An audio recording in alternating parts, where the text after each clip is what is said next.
One night with Josh Johnson will surely change your life, friends. Okay. Hello. Hello, he's a baby. Are you mad?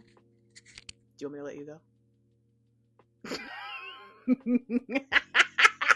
All right, everybody. Hello. Hi. Hello there.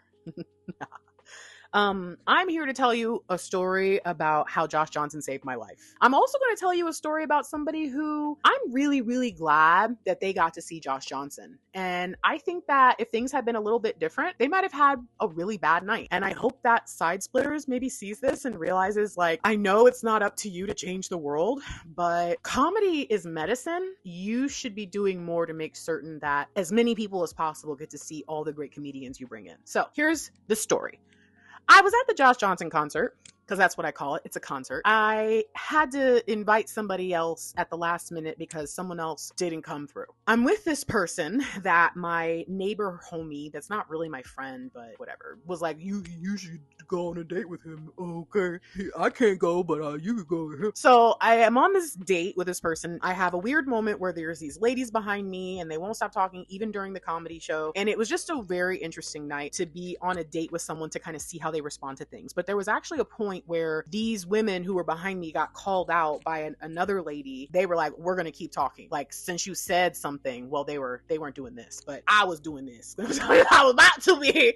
There was a couple points where I got up once to go snitch. Yes, I full on snitched on them because they ain't finna ruin Josh Johnson for me. And I also went to the restroom before he went on because I didn't want to have to go in the middle because I had a drink, Okay, so before Josh Johnson went on, something had happened. Something occurred. What had happened was there was a gentleman. I would say he was at least like 300 pounds, okay, which is not that big, but he was a big dude, and his wheelchair was probably like 1,000 pounds. Okay, that's also ridiculous. But when I tell you, I ain't never seen a cool lab wheelchair like this. It was like black and gray and orange. It was a decked out chair. It was not a standard size like hospital chair. I'd never seen anything like it, and I bet you it was like, it made things very, very, very mobile for him. Like, he was getting around in that bit. He was with his wife. I remember the front. I can't remember if the back had the same thing, because right now I'm just seeing the front. It had almost like wheel covers and they jutted out a bit, almost like how a truck would have, like, you know what I'm saying, like the extra. So he was getting around okay, but this place was not really built for someone. I don't even think it was someone that size, because I feel like there could be big people. We live in a large country, guys. I don't think that was the issue, but I do think that the width of the chair, like that thing was sitting, you know what I'm saying, like a 3500 diesel, just a room, And like I said, to me, that thing was dope until I saw there was some commotion. The first thing I noticed that put me on to something was going on. Well, first of all, inside, his seat was basically like up against the wall, because I don't know if they have handicap accessible seating or not. I don't know. But where his seat would not have been an ideal location in this place, unless of course they had a seating chart, like in my experience, where I was supposed to be sitting up against a wall, but somehow not only was I not, but there were people sitting behind me. So I feel like they was moving seats around. But anyways, because that could have been the case where maybe he thought he was sitting on like the inside, but I will be real, the chair had him sitting up real high. So to be honest, if they didn't put him on the wall where he was like the second row on the wall, if they didn't put him on the wall where he was, everyone behind him would not have been able to see around him. So like maybe they actually had to put him somewhere else. Maybe he was supposed to be sitting somewhere. I don't really know the situation with that, okay? I just know the chair was pretty massive. And so there already seemed to be some frustration coming from both the staff and the couple. But it is what it is. To be honest, I think everybody in there was frustrated because it's tight. And I really like the fact that they have a ramp. I'm surprised that ramp could hold him. So you can kind of tell this place was built before people cared about accessibility. I'm glad that ramp was straight, because it kind of just seemed like a stage ramp or something, if that makes any sense, like something that should be removed and put back. Because I think I had to stand on it when I was waiting to meet Josh, and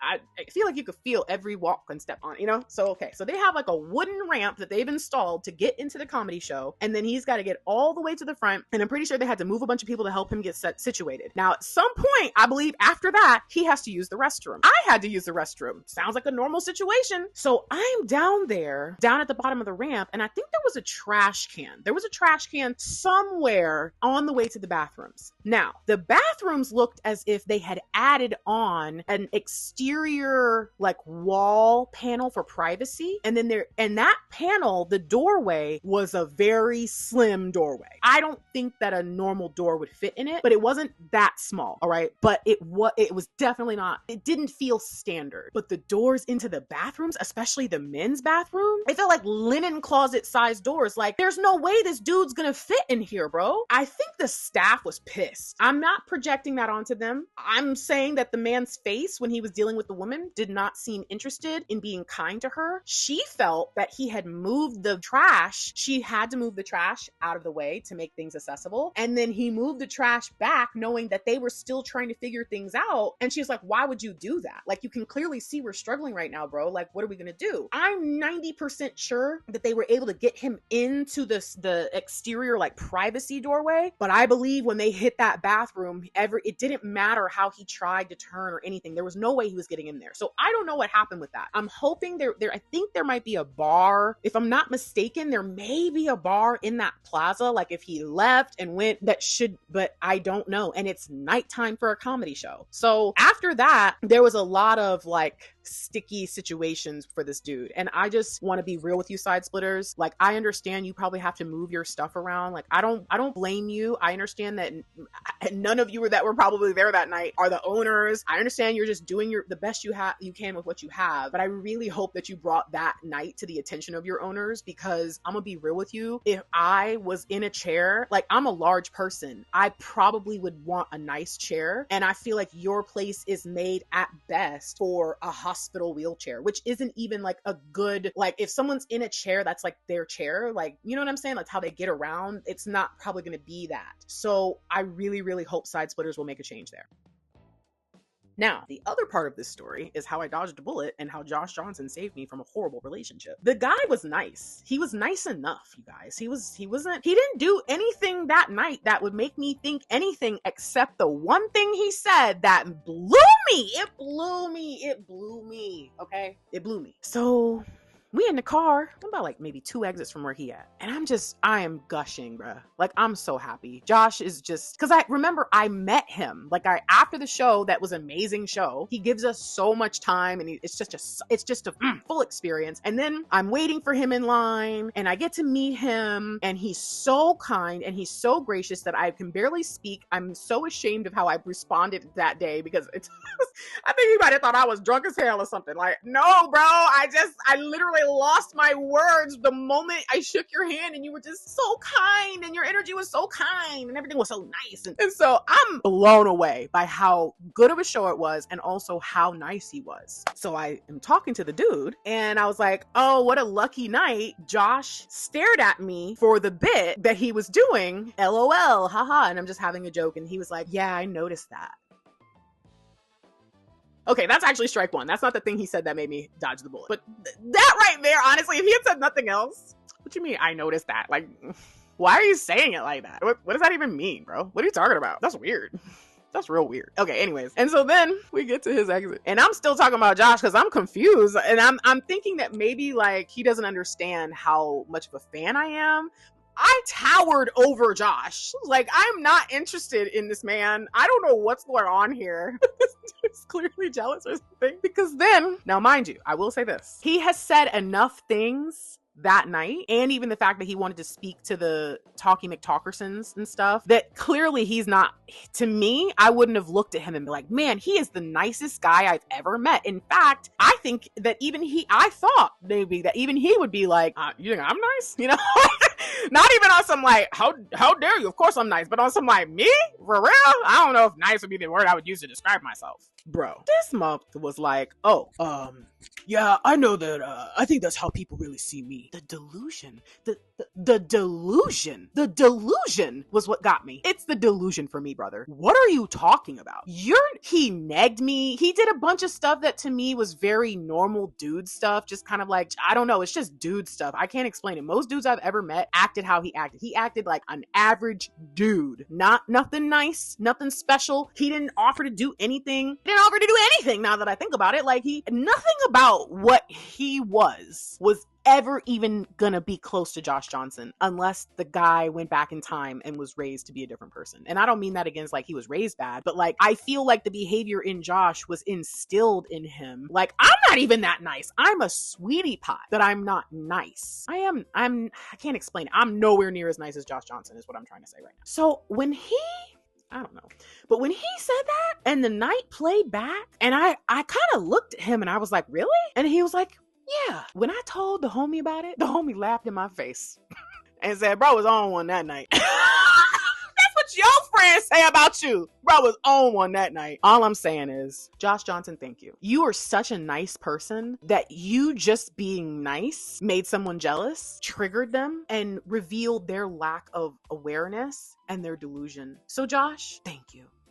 Not only did you save my life from that, but you made me want to be a better person. You made me want to be someone that everyone thinks is nice. Not just people who I am nice to, but everyone who's ever come into contact with me. From that point forward, I wanted them to think, wow, what a gracious person. I get that from at least half. People say I'm charming, blah, blah, blah, all this different stuff. But do I think everyone would say that about me? No, because I wasn't trying to be good. I want to be better. And the last year of my life in trying to figure out why I can't be better just like that has made it the worst year of my life, but I'm happy with it because I'm calling it kind of like rock bottom. I'm calling it like, this is the lowest of the low point for me where I have to just lay it all bare. And now from every moment forward, from this day forward, from that day, but this day too, from these days forward, I'm going to fight to be the best person that I can possibly be. I really can say that night with Josh changed my life.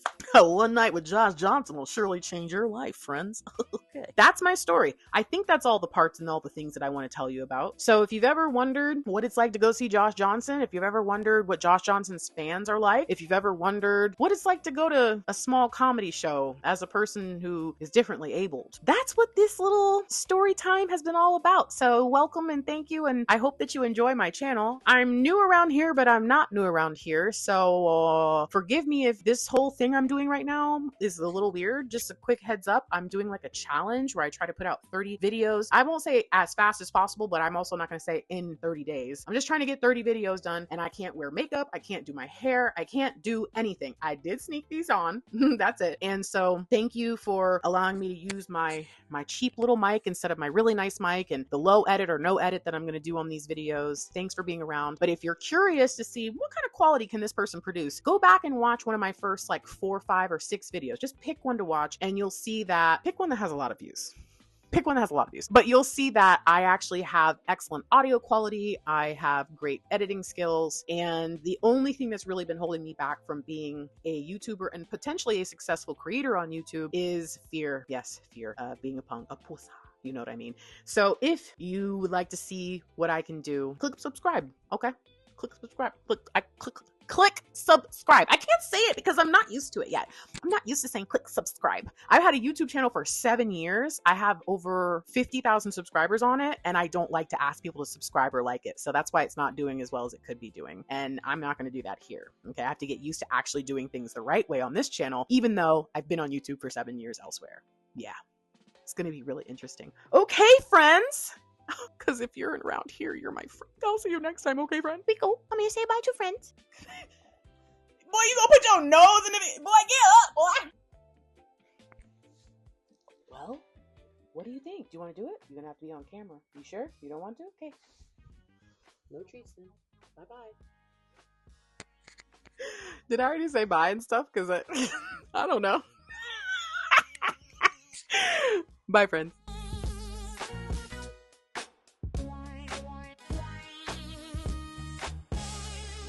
Why did you wait until I press record? Come here. Oh my gosh, you're gonna knock my stuff down.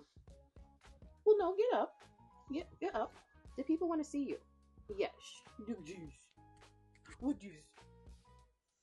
Oh no, let me see your face. Let me see your face. Hello. Hello. He's a baby. Are you mad? Do you want me to let you go?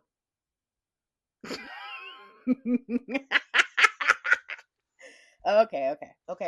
Do not touch my mic and stuff, and don't touch my stand either, and my tripod. Okay. All right, everybody. Hello. Hi. Sit down. Oh, come. What? No, just Seat. No, don't. You're not gonna.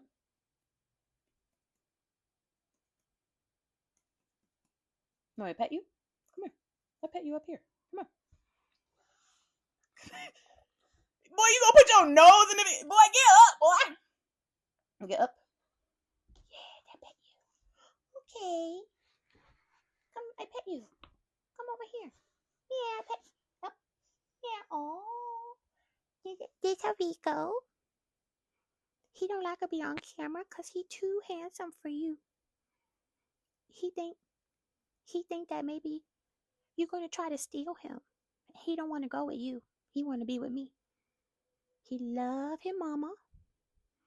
Yeah, he love his mama. Yeah. He beauty. He will accept lots of treats. Right? You like a treats? You gonna tell me? Do you like treats? Do you? Do you like a treat or no? Boy,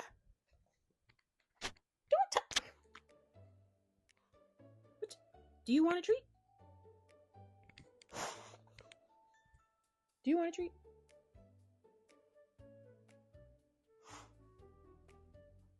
You don't know how to talk. You don't know how to talk.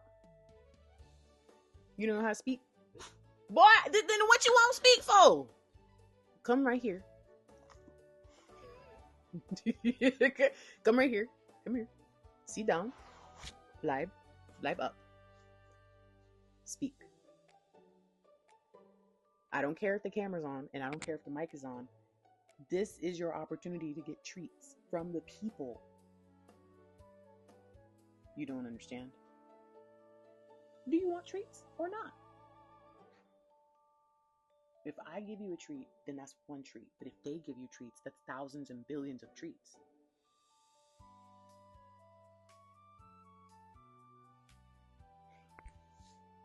Well, what do you think? Do you want to do it? You're gonna have to be on camera. You sure? You don't want to? Okay. No treats then. Bye-bye. Did I already say bye and stuff? Because I don't know. Bye, friends.